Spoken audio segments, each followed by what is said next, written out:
Hi hello welcome back to Sana's edu tips. HSC എഴുതാൻ പോകുന്ന എല്ലാ കൂട്ടുകാർക്കും പുതിയൊരു ക്ലാസ്സിലേക്ക് സ്വാഗതം. നമ്മൾ റിവിഷനായിട്ട് കേരള റൊണാൻസൻസിൻ്റെ ഒരു ഭാഗം നമ്മൾ ചെയ്തിട്ടുണ്ടായിരുന്നു. അന്നേരം ഒത്തിരി കൂട്ടുകാർ ചോദിച്ചതായിരുന്നു മെത്തഡോളജിയുമായി ബന്ധപ്പെട്ട് മൊത്തം ഭാഗം വരുന്ന കംപ്ലീറ്റ് സിലബസ് വരുന്ന ഒരു റിവിഷൻ ചെയ്യാമോ എന്ന്. സോ അത് നമ്മൾ ഓൾറെഡി കഴിഞ്ഞ ദിവസങ്ങളായിട്ട് നമ്മൾ അപ്ലോഡ് ചെയ്തിട്ടുണ്ട്. കാണാത്തവരുണ്ടെങ്കിൽ ലിങ്ക് ഡിസ്ക്രിപ്ഷനിൽ ഇടുക, കാണുക കേട്ടോ. ദെൻ അന്നേരം പിന്നെയും ഇതുപോലെ കേരള റൊണാൻസൻസിന് സെക്കൻഡ് പാർട്ട് ചെയ്യാമോ എന്ന് പറഞ്ഞ് ഒത്തിരി കമൻറ്റ് വരുന്നതുകൊണ്ട് നിങ്ങൾക്ക് വേണ്ടി ഇതാ സെക്കൻഡ് പാർട്ട് നമ്മൾ ഇന്ന് ചെയ്യുന്നുണ്ട് കേട്ടോ. അതായത് നമ്മുടെ കേരള റൊണാൻസൻസ് നമ്മുടെ ഫസ്റ്റ് പാർട്ടിൻ്റെ കണ്ടിന്യൂഷനാണ്. അന്ന് കുറേ റിനൈസൻസ് ലീഡേഴ്സുമായിട്ട് ബന്ധപ്പെട്ട കുറേ കാര്യങ്ങൾ നമ്മൾ പഠിച്ചു. ബാക്കി കുറച്ചും കൂടി ഉണ്ടായിരുന്നു. സോ അതാണ് നമ്മൾ ഇന്നിവിടെ ചെയ്യാൻ പോകുന്നത്. പ്ലസ് കുറച്ച് കൺഫ്യൂസിങ് ഫാക്ട്സ്. അപ്പോൾ നിങ്ങൾ ഏറ്റവും പ്രധാനപ്പെട്ടതായിട്ട് അറിഞ്ഞിരിക്കേണ്ട കേരള റിനൈസൻസ് ലീഡേഴ്സുമായിട്ട് ബന്ധപ്പെട്ട ക്ലാസ്സുകളാണ് ഫസ്റ്റ് പാർട്ടും സെക്കൻഡ് പാർട്ടും. ദെൻ കൺഫ്യൂസിങ് ഫാക്ട്സ്, അങ്ങോട്ടും ഇങ്ങോട്ടും എന്ന് മാറിപ്പോകുന്ന കുറച്ച് സംഭവം കൂടി ഇൻക്ലൂഡ് ചെയ്തിട്ടുണ്ട് കേട്ടോ. അപ്പോൾ നേരെ നമ്മുടെ ഇന്നത്തെ ക്ലാസ്സിലോട്ട് പോവാം. ഈ ഒരു ക്ലാസ്സിലും നമ്മൾ നമ്മുടെ HSC മലയാളംകാർക്ക് വേണ്ടിയിട്ട് പ്രത്യേകം മലയാളം ടേംസ് എല്ലാം തന്നെ ഇൻക്ലൂഡ് ചെയ്തിട്ട് മലയാളത്തിലും ഇംഗ്ലീഷിലും സ്ലൈഡ്സ് ഇൻക്ലൂഡ് ചെയ്തിട്ടാണ് പോകുന്നത് കേട്ടോ. ഓക്കെ, അപ്പോൾ നേരെ നമ്മുടെ ക്ലാസ്സിലോട്ട് പോവാം. നോക്കൂ, ഭാരത കേസരി, മദൻ മോഹൻ മാളവ്യ ഓഫ് കേരള, NSS, സവർണ ജാഥ, മുതുകുളം സ്പീച്ച്. ഇത്രയും കേൾക്കുമ്പോൾ നിങ്ങളുടെ മനസ്സിൽ ഓടി വരുന്നൊരു ഉത്തരം എന്താണ്? ആരെക്കുറിച്ചായിരിക്കും? മന്നത്ത് പത്മനാഭനാണ് അല്ലേ. അപ്പോൾ ഇദ്ദേഹവുമായി ബന്ധപ്പെട്ട ഇമ്പോർട്ടൻറ്റ് പോയിൻറ്റ്സ് ഈ പറഞ്ഞ 5 തന്നെയാണ്. കൂടാതെ നമുക്ക് എക്സ്ട്രാ പോയിൻറ്റ്സ് നോക്കാം. നോക്കൂ, മന്നത്ത് പത്മനാഭനെ കേരളത്തിൻ്റെ മദൻ മോഹൻ മാളവ്യ എന്ന് വിശേഷിപ്പിച്ചത് സർദാർ KM പണിക്കരാണ് കേട്ടോ. സോ മദൻ മോഹൻ മാളവ്യ ഓഫ് കേരള ആരാണ്? മന്നത്ത് പത്മനാഭനാണ്. അങ്ങനെ വിശേഷിപ്പിച്ചത് ആരാണ്? KM പണിക്കരാണ്. ദെൻ ഭാരത കേസരി എന്നറിയപ്പെടുന്നത് ആരാണ്? നമ്മുടെ മന്നത്ത് പത്മനാഭനാണ് കേട്ടോ. ഇനി നോക്കൂ, അടുത്തത് only social reformer to speak in Malayalam in Oxford University. HSC എക്സാമിന് കഴിഞ്ഞ ദിവസം ചോദിച്ചൊരു വരിച്ചു ക്വസ്റ്റ്യൻ തന്നെയാണ് കേട്ടോ. അപ്പോൾ ഇംഗ്ലണ്ടിലെ ഓക്സ്ഫോർഡ് സർവകലാശാലയിൽ മലയാളത്തിൽ പ്രസംഗിച്ച കേരളീയനായ സാമൂഹിക പരിഷ്കർത്താവ് മന്നത്ത് പത്മനാഭനാണ്. അതുപോലെ തന്നെ BBC-യിൽ മലയാളത്തിൽ പ്രസംഗിച്ച നവോത്ഥാന നായകനും ആര് തന്നെയാണ്? Mannath Padmanabhan. So the only social reformer to speak in Malayalam in Oxford University Mannath പത്മനാഭനാണ് കേട്ടോ. ദെൻ ഇദ്ദേഹവുമായി ബന്ധപ്പെട്ട 2 ജാഥകൾ ഇമ്പോർട്ടൻ്റ് ആയിട്ട് അറിഞ്ഞിരിക്കും. ഒന്ന് സവർണ ജാഥ, വൈക്കം സത്യാഗ്രഹത്തിൻ്റെ ഭാഗമായിട്ട് സവർണ ജാഥ നയിച്ചത് മന്നത്ത് പത്മനാഭനാണ്. എവിടെ മുതൽ എവിടെ വരെയാണ്? വൈക്കം മുതൽ തിരുവനന്തപുരം വരെ. അതുപോലെ തന്നെ വിമോചന സമരത്തിൻ്റെ ഭാഗമായിട്ട്, ലിബറേഷൻ സ്ട്രഗിളിൻ്റെ ഭാഗമായിട്ട് ജീവശിഖ ജാഥ നയിച്ചത് മന്നത്ത് പത്മനാഭൻ തന്നെയാണ്. എവിടെ മുതൽ എവിടെ വരെ? അങ്കമാലി മുതൽ തിരുവനന്തപുരം വരെ. ഓക്കെ ആണല്ലോ. അപ്പോൾ liberation struggle against EMS ministry was organised by ആരാണെന്ന് ചോദിക്കുകയാണെങ്കിൽ ആരാണ്? മന്നത്ത് പത്മനാഭൻ തന്നെയാണ്. So the liberation struggle against EMS ministry was organised by Mannath Padmanabhan. Then വിമോചന സമരത്തിൻ്റെ ഭാഗമായിട്ട് ജീവശിഖ ജാഥ മന്നത്ത് പത്മനാഭൻ.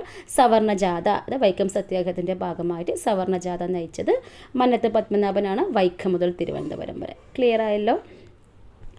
അപ്പോൾ കുറച്ച് 1-2 പോയിന്റ്സ് ശ്രദ്ധിക്കാം. 1924 അദ്ദേഹം വൈക്കം സത്യാഗ്രഹവുമായിട്ട് ബന്ധപ്പെട്ടാണ് വൈക്കം മുതൽ തിരുവനന്തപുരം വരെ സവർണ ജാഥ നടത്തി. ഈ സവർണ ജാഥ മന്നത്ത് പത്മനാഭൻ ഭരണാധികാരിയായിരുന്ന സേതു ലക്ഷ്മി ബായിക്ക്, അപ്പോൾ അന്നേരം ഭരണാധികാരിയായിട്ടിരുന്ന സേതു ലക്ഷ്മി ബായിക്കാണ് സമർപ്പിക്കുന്നത്. സോ വൈക്കം സത്യാഗ്രഹവുമായിട്ട് ബന്ധപ്പെട്ട് നാഗർകോവിൽ മുതൽ തിരുവനന്തപുരം വരെ, ശ്രദ്ധിക്കുക, വൈക്കം സത്യാഗ്രഹവുമായിട്ട് ബന്ധപ്പെട്ട് നാഗർകോവിൽ മുതൽ തിരുവനന്തപുരം വരെ ഉള്ള സവർണ ജാഥ നടത്തിയത് ആരാണ്?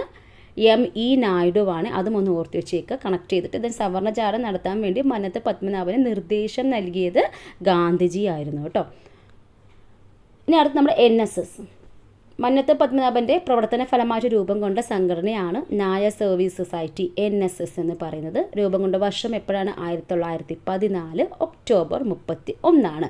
ഇനി ഗോഖലെയുടെ സെർവൻസ് ഓഫ് ഇന്ത്യ സൊസൈറ്റിയുടെ മോഡലിൽ രൂപീകരിക്കപ്പെട്ട ഒരു സംഘടനയാണ് ഈ പറഞ്ഞ NSS എന്ന് പറയുന്നത്. അപ്പോൾ ഗോഖലെയുടെ സെർവൻസ് ഓഫ് ഇന്ത്യ സൊസൈറ്റിയുടെ മാതൃകയിൽ രൂപീകരിക്കപ്പെട്ട ഒരു ഓർഗനൈസേഷനാണ് NSS എന്ന് പറയുന്നത്. ഇനി ഈ നായർ സർവീസ് സൊസൈറ്റിക്ക് ആദ്യത്തെ പേര് എന്ന് പറയുന്നത് നായർ വൃത്തജന സംഘം എന്നായിരുന്നേ. അപ്പോൾ നായർ വൃത്തജന സംഘം എന്നത് നായർ സർവീസ് സൊസൈറ്റിൻ്റെ ആദ്യത്തെ പേരായിരുന്നു. അപ്പോൾ ആ ഒരു നായർ വൃത്തജന സംഘം എന്ന പേര് നിർദ്ദേശിച്ചത് K. കണ്ണൻ നായരാണ്. ഈ പറഞ്ഞ നായർ വൃത്തജന സംഘം പിന്നീട് നായർ സർവീസ് സൊസൈറ്റി എന്ന പേര് സ്വീകരിക്കുന്നത് 1915 ജൂലൈ 11 കേട്ടോ. അപ്പോൾ ഈ നായർ സർവീസ് സൊസൈറ്റി എന്ന പേര് നിർദ്ദേശിച്ചത് പരമപിള്ളയാണ്. ഓക്കെ, ജസ്റ്റ് ഒന്ന് ഇത്ര ഡീപ്പായിട്ട് പോകണമെന്നില്ല എക്സാമിന്, എന്നാൽ നിങ്ങളൊന്ന് അറിഞ്ഞു വെച്ചേക്കുക കേട്ടോ. എങ്ങാനും എവിടെയെങ്കിലും നായർ സർവീസ് സൊസൈറ്റിൻ്റെ ആദ്യ പേര് ചോദിക്കാൻ ഓർത്ത് വയ്ക്കാൻ വേണ്ടി പറഞ്ഞാൽ നായർ വൃത്തജന സംഘം എന്നാണ് കേട്ടോ. ഇനി അടുത്തത് നമ്മുടെ NSSൻ്റെ മുഖപത്രം എന്താണ്? സർവീസ് എന്നാണ്. അപ്പോൾ നായർ സർവീസ് സൊസൈറ്റി NSS, ആ സർവീസുമായി കണക്ട് ചെയ്താൽ മതി കേട്ടോ. അപ്പോൾ NSSൻ്റെ മുഖപത്രം എന്താണ്, സർവീസാണ്, 1919 വരുന്നത്. ദെൻ സർവീസ് മുഖപത്രം ആരംഭിച്ച സ്ഥലം ചോദിക്കുകയാണെങ്കിൽ കറുകച്ചാലാണ് കേട്ടോ. ദെൻ NSS രൂപം നൽകിയ പ്രസ്ഥാനം, NSS രൂപം നൽകിയ പ്രസ്ഥാനമാണ് നാഷണൽ ഡെമോക്രാറ്റിക് പാർട്ടി എന്ന് പറയുന്നത്. സോ NSS രൂപം നൽകിയ രാഷ്ട്രീയ പ്രസ്ഥാനം ഓർത്ത് വെച്ചേക്കുക, നാഷണൽ ഡെമോക്രാറ്റിക് പാർട്ടിയാണ് NDP. ദെൻ അടുത്ത് നമുക്ക് എന്നും ചോദിക്കുന്നൊരു സംഭവമാണ് മന്നത്ത് പത്മനാഭൻ്റെ ആത്മകഥ എന്താണ്? എൻ്റെ ജീവിത സ്മരണകൾ. എൻ്റെ ജീവിത സ്മരണകൾ എന്ന് പറയുന്ന ആര് ഓട്ടോബയോഗ്രഫിയാണ്? മന്നത്ത് പത്മനാഭൻ്റെ ആത്മകഥയാണ്. കിട്ടിയല്ലോ. അപ്പോൾ ഇത്രയും പോയിൻ്റെങ്കിലും നിങ്ങൾ എന്ത് ചെയ്യണം, മന്നത്ത് പത്മനാഭൻ ബന്ധപ്പെട്ട് പഠിച്ചു വെക്കേണ്ടതാണ്. വെരി ഇമ്പോർട്ടൻ്റ് ആയിട്ടുള്ള ഒരു റിനൈസൻസ് ലീഡറാണ് കേട്ടോ. ഇനി അടുത്ത് നമ്മൾ പണ്ഡിറ്റ് കറുപ്പനുമായി ബന്ധപ്പെട്ട കുറച്ച് കാര്യങ്ങൾ പഠിക്കാവേ. അപ്പോൾ നോക്കാം. കൊച്ചി നാട്ടുരാജ്യത്തു നിന്നുള്ള ആദ്യത്തെ സാമൂഹിക പരിഷ്കർത്താവാണ്. അതുപോലെ തന്നെ കൊച്ചിയിൽ നിന്നുള്ള ആദ്യ മനുഷ്യാവകാശ പ്രവർത്തകനായ നവോത്ഥാന നായകൻ, first human rights activist from Cochin state ചോദിക്കുകയാണ് ഈ പറഞ്ഞ പണ്ഡിറ്റ് കറുപ്പനാണ് കേട്ടോ. ദെൻ കേരളത്തിലെ എബ്രഹാം ലിങ്കൻ എന്നറിയപ്പെടുന്നത് ആരാണ്? പണ്ഡിറ്റ് കറുപ്പനാണ്. ഇതൊക്കെ ഇമ്പോർട്ടൻറ്റ് ഫാക്ട്സ് ആണ്. ദെൻ കവി തിലകൻ എന്നറിയപ്പെട്ടതും അതുപോലെ തന്നെ സാഹിത്യ നിപുണൻ എന്നറിയപ്പെട്ടതൊക്കെ പണ്ഡിറ്റ് കറുപ്പനാണ്. അങ്ങനെ ഇദ്ദേഹത്തിന് വിശേഷിപ്പിച്ചത് കൊച്ചി മഹാരാജാവാണ്, ജസ്റ്റ് ഓർത്ത് വെച്ചേക്കുക. ദെൻ വിദ്വാൻ എന്ന് ഇദ്ദേഹത്തെ വിശേഷിപ്പിച്ചത് കേരളവർമ്മ വലിയ കോയി തമ്പുരാൻ. സോ കവി തിലകൻ എന്നും സാഹിത്യ നിപുണൻ എന്നും വിദ്വാൻ എന്നും അതുപോലെ തന്നെ കേരളത്തിലെ എബ്രഹാം ലിങ്കൻ എന്നൊക്കെ അറിയപ്പെട്ടിരുന്നത് ആരാണ്? പണ്ഡിറ്റ് കറുപ്പനാണ്. ഓക്കെ ആണല്ലോ. ദെൻ അരയ സമുദായത്തിൻ്റെ നവോത്ഥാനത്തിന് വേണ്ടി പ്രയത്നിച്ച സാമൂഹ്യ പ്രവർത്തകനായിരുന്നു പണ്ഡിറ്റ് കറുപ്പൻ. ഇനി അരയ സമാജം, അപ്പോൾ അരയ സമുദായക്കാർക്ക് വേണ്ടി ഒന്ന് ഓർത്തു വെച്ചേക്കുക. ദെൻ കണക്ട് ചെയ്ത് അരയ സമാജം സ്ഥാപിച്ചത് പണ്ഡിറ്റ് കറുപ്പനാണ്. വർഷം എപ്പോഴാണ്? 1907. ഇമ്പോർട്ടൻ്റ് ആണ്. ദെൻ ധീവര അല്ലെങ്കിൽ അരയ സമുദായത്തിന് ഉന്നമനത്തിന് ആദ്യ സാമൂഹിക സംഘടന രൂപീകരിച്ചതും ഇദ്ദേഹം തന്നെയാണ് കേട്ടോ. അതാണ് അരയ സമാജം എന്ന് പറയുന്നത്. ഇനി അടുത്ത പോയിന്റ് നോക്കൂ. കായൽ സമ്മേളനം ചോദിക്കാറുണ്ട് അല്ലേ. 1913 കൊച്ചിയിൽ വെച്ച് നടന്ന കായൽ സമ്മേളനത്തിന് അധ്യക്ഷത വഹിച്ചത് പണ്ഡിറ്റ് കറുപ്പൻ. 1913 കൊച്ചിയിൽ വെച്ച് നടന്ന കായൽ സമ്മേളനത്തിൽ അധ്യക്ഷത വഹിച്ചത് പണ്ഡിറ്റ് കറുപ്പനാണ്. ദെൻ 1913 കൊച്ചി പോലെ മഹാസഭ സ്ഥാപിക്കുന്നതും പണ്ഡിറ്റ് കറുപ്പനാണ്. അതുപോലെ തന്നെ 1922 അഖില കേരള അരയ മഹാസഭ സ്ഥാപിച്ചതും പണ്ഡിറ്റ് കറുപ്പനാണ്. ഓക്കെ, അപ്പോൾ ഈ ഒരു കായൽ സമ്മേളനം വർഷവും വളരെ ഇമ്പോർട്ടൻ്റ് ആണ്. ഒക്കെയുള്ള പണ്ഡിറ്റ് കറുപ്പൻ ഇത് വെരി ഇമ്പോർട്ടൻ്റ് ഒരു ഫാക്റ്റാണ്. ഇത് പ്രീവിയസ്ലി ചോദിച്ച സംഭവം കൂടിയാണ്. അടുത്ത് നോക്കും. തൊട്ടുകൂടായ്മയെയും അതുപോലെ തന്നെ ജാതി വ്യവസ്ഥയെയും വിമർശിച്ചുകൊണ്ടുള്ള പുസ്തകമാണ് ജാതിക്കുമ്മി എന്ന് പറയുന്നത്. ഈ ഒരു ജാതിക്കുമ്മി എന്ന് പറയുന്നത് തൊട്ടുകൂടായ്മയ്ക്കെതിരെ പരാമർശിക്കുന്ന കേരളത്തിലെ ആദ്യത്തെ കൃതിയും കൂടിയാണ് ജാതിക്കുമ്മി. ഓക്കെ, ഇത് എഴുതിയതാരാണ്? പണ്ഡിറ്റ് കറുപ്പനാണ് കേട്ടോ. അപ്പോൾ തൊട്ടുകൂടായ്മയെയും ജാതി വ്യവസ്ഥയെയും വിമർശിച്ചുകൊണ്ടുള്ള പുസ്തകമാണ് ജാതിക്കുമ്മി. തൊട്ടുകൂടായ്മയ്ക്കുമെതിരെ പരാമർശിക്കുന്ന കേരളത്തിലെ ആദ്യ കൃതി ഏതാണെന്ന് ചോദിച്ചാൽ അത് ജാതിക്കുമ്മിയാണ് കേട്ടോ. അപ്പോൾ ഇത്രയും പോയിൻറ്റ്സ് പഠിച്ചു വെക്കണം, ഇമ്പോർട്ടൻ്റ് ആണ്. ഇനി അടുത്ത് നമുക്ക് സഹോദരനായി, അപ്പോൾ നിങ്ങൾക്ക് എക്സാം ഓറിയൻറ്റഡ് ആയിട്ട് മെയിനായിട്ട് അറിഞ്ഞിരിക്കുന്ന കാര്യങ്ങളാണ് ഈ ഒരു റിവിഷൻ ക്ലാസ്സിലൂടെ പറഞ്ഞു പോകുന്നു. വലിച്ചു വാരി ഒന്നും പറയുന്നില്ല കേട്ടോ. ദെൻ അടുത്ത് നോക്കൂ. സഹോദരൻ അയ്യപ്പൻ കേരളത്തിലെ ആധുനിക പ്രസംഗ സമ്പ്രദായത്തിൻ്റെ പിതാവ്, father of modern Malayalam oratory എന്നറിയപ്പെടുന്നത് സഹോദരൻ അയ്യപ്പനാണ്. പുലയൻ അയ്യപ്പൻ എന്നറിയപ്പെട്ടിരുന്നത് ആരാണ്? സഹോദരൻ അയ്യപ്പനാണ്. അയ്യപ്പൻ മാസ്റ്റർ എന്നറിയപ്പെട്ടിരുന്നതും സഹോദരൻ അയ്യപ്പൻ. ഓക്കെ, കിട്ടിയല്ലോ. അപ്പോൾ father of modern Malayalam oratory, Pulayan Ayyappan, Ayyappan master എന്നൊക്കെ അറിയപ്പെട്ടിരുന്നത് സഹോദരൻ അയ്യപ്പനാണ്. ക്ലിയർ. അപ്പോൾ ഇനി അടുത്തതിലോട്ട് പോവാം. ഇനി സഹോദരൻ അയ്യപ്പൻ സ്ഥാപിച്ച സംഘടന പേരെന്താണ്? കേരള സഹോദര സംഘം 1917 സ്ഥാപിക്കുന്നുണ്ട്. ദെൻ സഹോദര സംഘത്തിൻ്റെ മുഖപത്രമാണ് സഹോദരൻ എന്ന് പറയുന്നത്. സോ ഈ ഒരു സഹോദരൻ എന്ന പത്രം ആരംഭിച്ചത് എവിടെ നിന്നാണ്? മട്ടാഞ്ചേരിയിൽ നിന്നാണ്, ഓർത്ത് വെച്ചേക്കണേ. അപ്പോൾ നോക്കൂ. മിശ്രഭോജനം, മിശ്രവിവാഹം വഴി ജാതി നശീകരണം നടത്തുന്നതിനായിട്ട് സഹോദരൻ അയ്യപ്പൻ രൂപം കൊടുത്ത സാമുദായിക സംഘടനയാണ് സഹോദര സംഘം. ഇപ്പോൾ സഹോദര സംഘത്തിൻ്റെ ഇമ്പോർട്ടൻസ് ആണ് കേട്ടോ. അപ്പോൾ മിശ്രഭോജനം, മിശ്രവിവാഹം വഴി ജാതി നശീകരണം നടത്തുന്നതിനായിട്ട് സഹോദരൻ അയ്യപ്പൻ രൂപം കൊടുത്ത ഒരു സാമുദായിക സംഘടനയാണ് സഹോദര സംഘം എന്ന് പറയുന്നത്. 1917 ചെറായിലാണ് ഈ ഒരു സംഘടന രൂപം കൊണ്ടത് കേട്ടോ. അപ്പോൾ ഈ ഒരു സഹോദരൻ എന്നുള്ള കാര്യം നമ്മൾ പറഞ്ഞു. റഷ്യൻ വിപ്ലവ നേതാവായ ലെനിനെ പറ്റി ആദ്യമായിട്ട് ലേഖനം എഴുതിയ മലയാള പ്രസിദ്ധീകരണം കൂടിയായിരുന്നു സഹോദരൻ. ഓക്കെ, അപ്പോൾ സഹോദര സംഘത്തിൻ്റെ മുഖപത്രം സഹോദരൻ. then ഈ സഹോദരനുമായി ബന്ധപ്പെട്ട ഒരു പോയിന്റ് ഓർത്ത് വെച്ചേക്കുക. റഷ്യൻ വിപ്ലവ നേതാവായ ലെനിനെ പറ്റിയിട്ട് ആദ്യമായിട്ട് ലേഖനം എഴുതിയ മലയാള പ്രസിദ്ധീകരണം ഏതാണ്? നമ്മുടെ ഈ പറഞ്ഞ സഹോദര സംഘത്തിൻ്റെ മുഖപത്രമായ സഹോദരനാണ് കേട്ടോ. ക്ലിയർ ആയല്ലോ. ഇനി വേലക്കാരൻ എന്ന് പറഞ്ഞ ന്യൂസ് പേപ്പർ സ്റ്റാർട്ട് ചെയ്തതും ആരാണ്? ഇതും പ്രീവിയസ്ലി ചോദിച്ചാണ്, നമ്മുടെ സ്റ്റേറ്റ്മെൻറ്റ് ടൈപ്പിലൊക്കെ ചോദിച്ചൊരു ക്വസ്റ്റ്യനാണ്. വേലക്കാരൻ news paper started by Sahodaran Ayyappan. കിട്ടിയല്ലോ, ഇത്രയും പോയിൻറ്റ്സ് കിട്ടിയല്ലോ. ഇനി ഒരു പോയിന്റും കൂടി ഓർക്കണം. ബ്രിട്ടീഷ് പ്രസിദ്ധീകരണമായ ഡെയിലി വർക്കിൻ്റെ മാതൃകയിൽ, അപ്പോൾ ബ്രിട്ടീഷിൻ്റെ പബ്ലിക്കേഷൻസ് പ്രസിദ്ധീകരണമായിട്ടുള്ള ഡെയിലി വർക്കിൻ്റെ മാതൃകയിൽ സഹോദരൻ അയ്യപ്പൻ പ്രസിദ്ധീകരിച്ച മാസികയാണ് ഈ പറഞ്ഞ വേലക്കാരൻ എന്ന് പറയുന്നത്. വേലക്കാരൻ എന്നത് ഒരു എക്സ്ട്രാ പോയിന്റ്സ് ആണ് കേട്ടോ. ദെൻ ഫൗണ്ടർ ഓഫ് വിദ്യാപോഷിണി സഭ, പ്രീവിയസ് ക്വസ്റ്റ്യൻ ആണ്, സഹോദരൻ അയ്യപ്പനാണ് കേട്ടോ. ഫൗണ്ടർ ഓഫ് വിദ്യാപോഷിണി സഭ സ്ഥാപിച്ചത് സഹോദരൻ അയ്യപ്പൻ. ഇനി നോക്കൂ, മിശ്രഭോജന പ്രസ്ഥാനം ആരംഭിച്ചത് ചെറായിൽ, അപ്പോഴാണ് സഹോദരൻ അയ്യപ്പൻ 1917. ഇമ്പോർട്ടൻ്റ് ആണ് കേട്ടോ.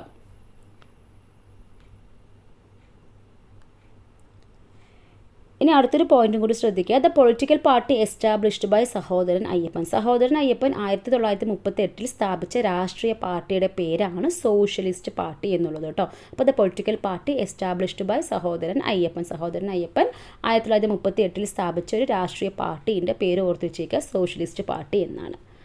അപ്പോൾ ഇത്രയെങ്കിലും നിങ്ങൾ സഹോദരൻ അയ്യപ്പനുമായി ബന്ധപ്പെട്ട പോയിന്റ്സ് പഠിച്ചിരിക്കണം. എല്ലാം തന്നെ ഓരോരോ പോയിന്റായിട്ട് ഓരോരോ എക്സാമിൽ ചോദിച്ചതാണ് കേട്ടോ. ഇനി അടുത്ത് നമ്മൾ AK ഗോപാലൻ, AKGയുമായി ബന്ധപ്പെട്ട കാര്യങ്ങളാണ്. നമുക്കറിയാം, father of cooperative movement in Kerala, സഹകരണ പ്രസ്ഥാനത്തിൻ്റെ പിതാവ് എന്നറിയപ്പെടുന്നത് AK ഗോപാലനാണ്. Founder of Indian coffee house, Indian coffee ഹൗസിൻ്റെ ഫൗണ്ടർ എന്നറിയപ്പെടുന്നതും AKG ആണ്. ഫസ്റ്റ് ബ്രാഞ്ച് ഓപ്പൺ ഓൺ തൃശ്ശൂരിലാണ്. അപ്പോൾ AKGയുടെ നേതൃത്വത്തിൽ ഫസ്റ്റ് ഇന്ത്യൻ കോഫി ഹൗസ് വരുന്നത് തൃശ്ശൂരിലാണ്, 1958 വരുന്നത്. Then volunteer captain of Guruvayur Satyagraha AK Gopal എന്നും ചോദിക്കുന്നതാണ്. So father of cooperative movement in Kerala, സഹകരണ പ്രസ്ഥാനത്തിൻ്റെ പിതാവ്, വോളണ്ടിയർ ക്യാപ്റ്റൻ ഓഫ് ഗുരുവായൂർ സത്യാഗ്രഹ, എല്ലാം AKG ആണ്. ദെൻ മലബാർ ജാഥ, അല്ല പട്ടിണി ജാഥ, അതൊക്കെ ഒന്ന് ഓർത്ത് വെച്ചേക്കണം. മലബാർ ജാഥ കോഴിക്കോട് മുതൽ തിരുവിതാംകൂർ വരെ, പട്ടിണി ജാഥ നയിച്ചതും AKG ആണ്, കണ്ണൂർ മുതൽ മെഡ്രാസ് വരെയാണ്. അതുപോലെ തന്നെ the first person in India to be arrested under preventive detention law, കരുതൽ തടങ്കൽ നിയമപ്രകാരം അറസ്റ്റിലായ ആദ്യത്തെ വ്യക്തി, അതും ആരാണ്? AKG ആണ്. ഓക്കെ ആണല്ലോ. അപ്പോൾ the first person India to be arrested under preventive detention law, ഇംഗ്ലീഷിലും കൂടി ആ ഒരു പോയിന്റ്സ് ഒക്കെ ഒന്ന് ഓർത്ത് വെച്ചേക്കുക. ചിലപ്പോൾ നമ്മൾ സാധാരണ നവോത്ഥാനമൊക്കെ കൂടുതലും എല്ലാവരും PSC എക്സാമിന് മലയാളത്തിലാണ് അല്ലേ ക്വസ്റ്റ്യൻസ് നോക്കി വെച്ചേക്കും. സോ അങ്ങനെ പെട്ടെന്ന് മാറ്റം വരാറുണ്ട്. പെട്ടെന്ന് നമുക്ക് ആൻസറിലോട് ചിലപ്പോൾ ഡൗട്ടൊക്കെ വരും. സോ ആ ഒരു ടേംസുകളൊക്കെ ഒന്ന് ഓർത്ത് വെച്ചേക്കുക കേട്ടോ. ചില കാര്യങ്ങളൊക്കെ the first person India to be arrested under preventive detention law, കരുതൽ തടങ്കൽ നിയമപ്രകാരം അറസ്റ്റിലായ ആദ്യ വ്യക്തി എന്ന് പറയുന്നത് AKG ആണ്. മലബാർ ജാഥ ഓർക്കുക, പട്ടിണി ജാഥ ഓർത്ത് വെച്ചേക്കുക. ഇദ്ദേഹവുമായി ബന്ധപ്പെട്ട കുറച്ച് പോയിന്റ്സ്. ഇദ്ദേഹം INCയിലെ മെമ്പർ ആവുന്നത് 1927 then 1930 arrested for participation in salt, ഉപ്പ് സത്യാഗ്രഹവുമായി ബന്ധപ്പെട്ട് ഇദ്ദേഹത്തിനെ അറസ്റ്റ് ചെയ്യുന്നുണ്ട്. ഇദ്ദേഹം പോസ്റ്റൽ സ്റ്റാമ്പിൽ വരുന്നത് 1990 ദെൻ AKG ഡേ ആയിട്ട് ആചരിക്കുന്നത് March 22 ആണ്. Then the first leader of opposition in ലോക്സഭയിലത്തെ ഫസ്റ്റ് ഒപ്പോസിഷൻ ലീഡർ ആയിരുന്നു. Then elected in Indian parliament in 5 times, 5 പ്രാവശ്യം ഇന്ത്യൻ പാർലമെൻറ്റിൽ ഇലക്ട് ചെയ്തിട്ടുണ്ട് കേട്ടോ. So INC 1927 1930 arrested for participation in salt സത്യാഗ്രഹയാണ്. 1990 പോസ്റ്റൽ സ്റ്റാമ്പിൽ വരുന്നത്. AKG ഡേ എപ്പോഴാണ്? March 22 the first leader of opposition Lok Sabha കൂടിയാണ്. Then elected in Indian parliament in 5 times. അപ്പോൾ ഇത്രയും നിങ്ങൾ എന്തറിയണം? നമ്മുടെ AK ഗോപാലുമായി ബന്ധപ്പെട്ട് അറിയണം. അടുത്തൊരു ഫേമസ് വ്യക്തിയാണ് ഡോക്ടർ പൽപ്പു അല്ലേ. അപ്പോൾ ഡോക്ടർ പൽപ്പുയെ കുറിച്ച് പറയാൻ കുറേ കാര്യങ്ങൾ, നമുക്ക് കുറച്ച് ഇമ്പോർട്ടൻറ്റ് കാര്യം പറഞ്ഞു പോകാം കേട്ടോ. First medical graduate from Ezhava കമ്മ്യൂണിറ്റിയിലെ ഫസ്റ്റ് മെഡിക്കൽ ഗ്രാജുവേറ്റ് ആണ്. First vice president of SNDP doctor Palpu ആണ്. Author of the book treatment of Thiyyas എന്ന് പറഞ്ഞ ബുക്കിൻ്റെ ഓതർ ഡോക്ടർ പൽപ്പു ആണ്. Founder of Malabar economic union സ്ഥാപിച്ചതും ഡോക്ടർ പൽപ്പു ആണ്. അപ്പോൾ 4 പോയിന്റ്സ് ഓർക്കുക. First medical graduate from Ezhava community, അതുപോലെ തന്നെ first vice president of SNDP ആണ്. Author of the book treatment of Thiyyas, then Malabar economic യൂണിയൻ്റെ സ്ഥാപനം, founded Malabar economic union. Okay ആണല്ലോ. ഇനി ഇനി മൂന്നാമതായിട്ട് നമ്മുടെ മലയാളി മെമ്മോറിയൽ മൂന്നാമതായിട്ട് ഒപ്പുവെച്ചത് ആരാണ്? ഡോക്ടർ പൽപ്പു ആണ്. സോ കണക്ട് ചെയ്തിട്ട് ആദ്യമായിട്ട് ഒപ്പുവെച്ചത് KP ശങ്കരമേനോനാണ്. ദെൻ രണ്ടാമത് ഒപ്പുവെച്ചത് GP പിള്ള. ഒന്ന് കണക്ട് ചെയ്ത് ഓർത്ത് വെച്ചേക്കുക കേട്ടോ. ദെൻ മൂന്നാമതായിട്ട് ഒപ്പുവെച്ചത് നമ്മുടെ മലയാളി മെമ്മോറിയൽ തേർഡ് സിഗ്നേറ്ററി എന്ന് പറയുന്നത് ഡോക്ടർ പൽപ്പു ആണ്. അപ്പോൾ എന്താണ് മലയാളം മെമ്മോറിയൽ, ഈഴവ മെമ്മോറിയൽ, രണ്ടും ഒന്ന് കണക്ട് ചെയ്തൊന്ന് ഓർത്ത് വെച്ചേക്കുക. സർക്കാർ ജോലികളിൽ തിരുവിതാംകൂറുകാർക്ക് മതിയായ പ്രാതിനിധ്യം ആവശ്യപ്പെട്ടുകൊണ്ട് നടന്നൊരു സംഭവമാണ് മലയാളി മെമ്മോറിയൽ. അപ്പോൾ സർക്കാർ ജോലികളിൽ തിരുവിതാംകൂറുകാർക്ക് മതിയായിട്ടുള്ള ഒരു പ്രാതിനിധ്യം ആവശ്യപ്പെട്ടുകൊണ്ട് നടന്ന സംഭവം ചോദിക്കുക, അത് മലയാളി മെമ്മോറിയലാണ്. ദെൻ ഈഴവ മെമ്മോറിയൽ എന്ന് പറയുമ്പോൾ ആ പേരിൽ തന്നെയുണ്ട്, ഈഴവ സമുദായത്തിൻ്റെ അവകാശങ്ങൾ നേടിയെടുക്കുന്നതിനായിട്ട് ഡോക്ടർ പൽപ്പുവിൻ്റെ നേതൃത്വത്തിൽ 13,176 പേര് ഒപ്പിട്ട ഒരു ഹർജി 1896 സെപ്റ്റംബർ 3 തിരുവിതാംകൂർ രാജാവായിരുന്ന ശ്രീമൂലം തിരുനാൾ സമർപ്പിക്കുകയുണ്ടായി. ഇതിനെയാണ് നമ്മൾ ഈഴവ മെമ്മോറിയൽ എന്ന് പറയുന്നത്. സോ ഇതിൽ നേതൃത്വം കൊടുത്ത വ്യക്തി നമ്മുടെ ഡോക്ടർ പൽപ്പു ആണ്. അതാണ് നമ്മുടെ മെയിൻ പോയിന്റ് എന്ന് പറയുന്നത്. സോ ഈഴവ മെമ്മോറിയൽ ഏത് വർഷത്തിലാണ് സമർപ്പിച്ചത്? 1896 സെപ്റ്റംബർ 3 അതിൽ ഒപ്പുവെച്ചവരുടെ എണ്ണം എന്ന് പറയുന്നത് 13,176 പേരാണ്. ദെൻ കേരളത്തിൽ 1896 നടന്ന ഈഴവ മെമ്മോറിയൽ പ്രക്ഷോഭത്തിൻ്റെ നായകൻ ആരാണ് ചോദിക്കുകയാണെങ്കിൽ അത് ഡോക്ടർ പൽപ്പു ആണ് കേട്ടോ. ദെൻ രണ്ടാം ഈഴവ മെമ്മോറിയൽ സമർപ്പിക്കപ്പെട്ടത് 1900 വർഷങ്ങളൊക്കെ ഒന്ന് ഓർത്ത് വെച്ചേക്കുക. 1896 1900 നിങ്ങൾക്ക് ഓർക്കാൻ പറ്റുന്ന രീതിയിൽ കണക്ട് ചെയ്ത് ഓർത്ത് വെച്ചേക്കുക. ഏത് വൈസ്രോയ്ക്കാണ് ഇപ്പോൾ രണ്ടാം ഈഴവ മെമ്മോറിയൽ സമർപ്പിച്ചത്? കേഴ്സൺ പ്രഭുവിനാണ് രണ്ടാം ഈഴവ മെമ്മോറിയൽ സമർപ്പിക്കുന്നത് കേട്ടോ.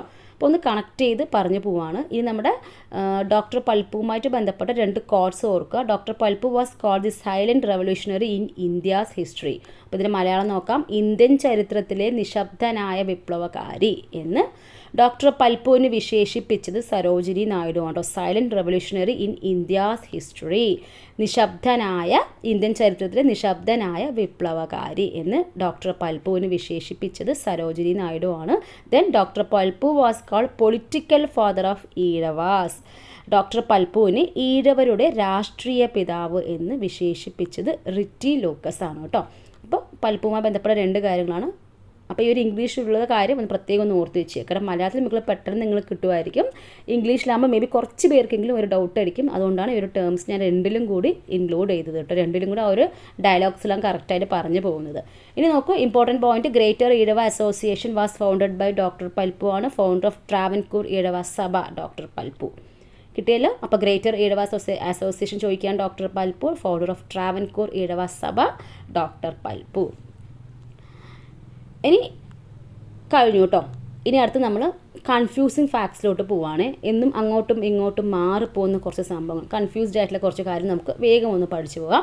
സമപന്തി ഭോജനം വൈകുണ്ഠസ്വാമികൾ ഓർക്കുക. പന്തി ഭോജനമാണെങ്കിൽ തൈക്കാട് അയ്യാണ്. മിശ്ര ഭോജനമാണെങ്കിൽ സഹോദരൻ അയ്യപ്പൻ. പ്രീതി ഭോജനം വാഗ്ബടാനന്ദൻ. ഓക്കെ ആണല്ലോ.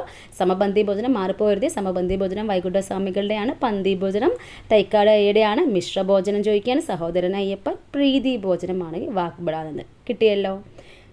ഇനി ജാതിക്കുമ്മി ആരുടെ കൃതിയാണ്? പണ്ഡിറ്റ് കറുപ്പൻ. അതുപോലെ ജ്ഞാനക്കുമ്മി ആരുടെ കൃതിയാണ്? അത് ബ്രഹ്മാനന്ദ ശിവയോഗി. അങ്ങോട്ടും ഇങ്ങോട്ടും മാറിപ്പോരുത്. അപ്പോൾ ജാതിക്കുമ്മി പണ്ഡിറ്റ് കറുപ്പനാണെങ്കിൽ ജ്ഞാനക്കുമ്മി എന്ന് പറയുന്നത് ബ്രഹ്മാനന്ദ ശിവയോഗിയുടെയാണ്.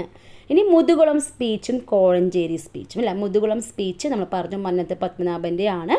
കോഴഞ്ചേരി സ്പീച്ച് ആണെങ്കിൽ C കേശവൻ്റെ ആണ് കേട്ടോ. മുതുകുളം സ്പീച്ച് ബൈ മന്നത്ത് പത്മനാഭൻ പഠിച്ചിരിക്കുക. Kozhencherry speech by C Keshavan. ഇനി അടുത്തത് ദൈവദാസൻ എന്നറിയപ്പെടുന്നത് ആരാണ്? കുര്യാക്കോസ് ഏലിയാസ് ചാവറ ആണെങ്കിൽ ഷൺമുഖദാസൻ എന്നറിയപ്പെടുന്നത് ആരാണ്? ചട്ടമ്പി സ്വാമികൾ. ഓക്കെ. ദൈവദാസൻ എന്നറിയപ്പെടുന്നത് കുര്യാക്കോസ് ഏലിയാസ് ചാവറയാണ്. ഷൺമുഖദാസൻ എന്നറിയപ്പെടുന്നത് ആരാണ്? ചട്ടമ്പി സ്വാമികളാണ്. ഇനി അടുത്ത കുറച്ച് നോക്കിയേ. ഒരു ജാതി ഒരു മതം ഒരു ദൈവം മനുഷ്യനോ എന്ന് പറഞ്ഞത് ആരാണ്? ശ്രീനാരായണ ഗുരുവാണെങ്കിൽ ജാതി വേണ്ട, മതം വേണ്ട, ദൈവം വേണ്ട, മനുഷ്യൻ എന്ന് പറഞ്ഞത് സഹോദരൻ അയ്യപ്പനാണ്. ജാതി ഒന്ന്, മതം ഒന്ന്, കുലം ഒന്ന്, ദൈവം ഒന്ന് എന്ന് പറഞ്ഞത് ആരാണ്? വൈകുണ്ഠസ്വാമികളാണ്. இந்த ഉലകത്തിലെ ഒരേ ഒരു ജാതി താൻ, ഒരേ ഒരു മതം താൻ, ഒരേ ഒരു കടവുൾ താൻ എന്ന് പറഞ്ഞത് തൈക്കാട് അയ്യ. കിട്ടിയോ? അപ്പോൾ ഒരു ജാതി ഒരു മതം ഒരു ദൈവം Sreenarayana Guru. 1 caste 1 religion 1 god for man Sreenarayana ഗുരുവാണെങ്കിൽ 1 caste 1 religion 1 clan 1 god 1 world എന്ന് പറയുന്നത് വൈകുണ്ഠസ്വാമികൾ. ഓക്കെ ആണല്ലോ. അത് ഒരു ജാതി ഒന്ന്, മതം ഒന്ന്, കുലം ഒന്ന് എന്ന് പറയുന്നത് വൈകുണ്ഠസ്വാമികളാണ്. ജാതി വേണ്ട, മതം വേണ്ട, ദൈവം വേണ്ട, മനുഷ്യന് എന്ന് പറഞ്ഞത് no caste no religion no god for man എന്ന് പറഞ്ഞത് സഹോദരൻ അയ്യപ്പൻ. കിട്ടിയല്ലോ അല്ലേ? ഇനി അടുത്തത് നോക്കാം. അടുക്കളയിൽ നിന്ന് അരങ്ങത്തേക്ക് എന്ന കൃതി ആരുതാണ്? വി.ടി. ഭട്ടതിരിപ്പാടിനെയാണ് അടുക്കളയിൽ നിന്നും അരങ്ങത്തേക്ക്. അതേസമയം അടുക്കളയിൽ നിന്നും പാർലമെൻറ്റിലേക്ക് എന്ന കൃതി ആരുടെയാണ് ചോദിക്കുന്നത്? അത് ഭാരതി ഉദയഭാനു. ഓക്കെ, അടുക്കളയിൽ നിന്നും അരങ്ങത്തേക്ക് വി.ടി. ഭട്ടതിരിപ്പാടാണെങ്കിൽ അടുക്കളയിൽ നിന്നും പാർലമെൻറ്റിലേക്ക് എന്നുള്ളത് ഭാരതി ഉദയഭാനു. ഇനി അടുത്ത് നമ്മുടെ പുലയൻ അയ്യപ്പൻ, നമ്മൾ പറഞ്ഞു പുലയൻ അയ്യപ്പൻ എന്നും അയ്യപ്പൻ മാസ്റ്റർ എന്നൊക്കെ വിളിച്ചിരുന്നത് സഹോദരനെ അയ്യപ്പനെയാണ്. അതുപോലെ നമ്മൾ കഴിഞ്ഞ ക്ലാസ്സിലൊക്കെ പറഞ്ഞു പുലയൻ മത്തായി എന്ന് വിളിക്കുന്നത് ആരെയാണ്? പൊയ്കയിൽ യോഹന്നാൻ. ഓക്കെ ആണല്ലോ. പുലയൻ അയ്യപ്പൻ, സഹോദരൻ അയ്യപ്പൻ, അയ്യപ്പനെ കണക്ട് ചെയ്യുക. പുലയൻ മത്തായി എന്ന് പറയുമ്പോൾ നമ്മുടെ പൊയ്കയിൽ യോഹന്നാൻ, ക്രിസ്ത്യൻ പേരുമായിട്ട് നിങ്ങൾ കണക്ട് ചെയ്യുക. പുലയൻ മത്തായി, പൊയ്കയിൽ യോഹന്നാൻ. ഓക്കെ ആണല്ലോ.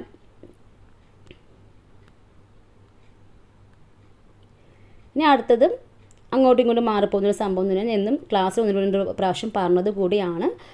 പൊഴിഞ്ഞ പൂക്കൾ വി.ടി. ഭട്ടതിരിപ്പാടിൻ്റെ ആണെങ്കിൽ കൊഴിഞ്ഞ ഇലകൾ ആരുടേതാണ്? ജോസഫ് മുണ്ടശ്ശേരിയുടെയാണ്. കഴിഞ്ഞ കാലം കെ.പി. കേശവമേനോൻ. ഇതും മാറിപ്പോകുന്നൊരു സംഭവം തന്നെയാണ് അല്ലേ. അപ്പോൾ പൊഴിഞ്ഞ പൂക്കൾ വി.ടി. ഭട്ടതിരിപ്പാടാണ്. കൊഴിഞ്ഞ ഇലകൾ ജോസഫ് മുണ്ടശ്ശേരിയുടെയാണ്. കഴിഞ്ഞ കാലം എന്ന് പറയുന്നത് കെ.പി. കേശവമേനോൻ്റെയാണ്.